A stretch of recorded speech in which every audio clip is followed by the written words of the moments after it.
Hello everyone! So this is Edmond, Mendaros Channel, isang content creator at gumagawa ng mga tutorials katulad ng laptop PC troubleshootings, mobile device troubleshootings at marami pang ibang klaseng tutorials na sinishare ko dito sa aking channel. At kung bago ka lang sa aking YouTube channel, so please huwag mong kakalimutan mag-like, share at subscribe.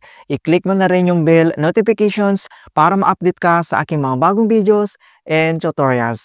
So sa video ito ay pag-uusapan natin at igagay ko kayo on how to delete PMaya as withdrawal payment method on Shopbox app.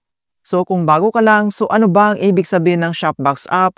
Isa itong cashbox at rewards platform na nagbibigay ng percentage money back kapag ikaw ay nag-shop online katulad ng TikTok, Shopee, Lazada at marami pang iba.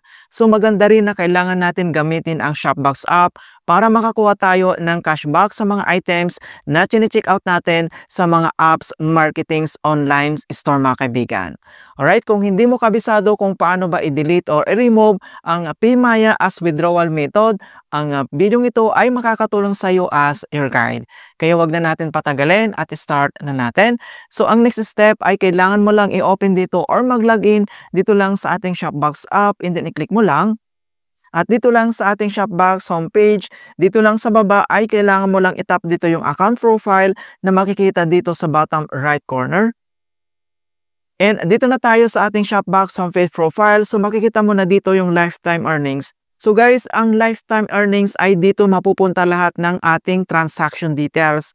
Yung mga amount, yung mga cashback natin, yung ating mga referrals. So dito lang mapupunta yung amount. So hindi ito pwedeng ma-withdraw mga kaibigan. Ito yung transaction details natin. And then pwede mong gamitin yung aking Shopbox referral code para makakuha ka din or makareceive ka ng instant rewards dito sa Shopbox mga kaibigan.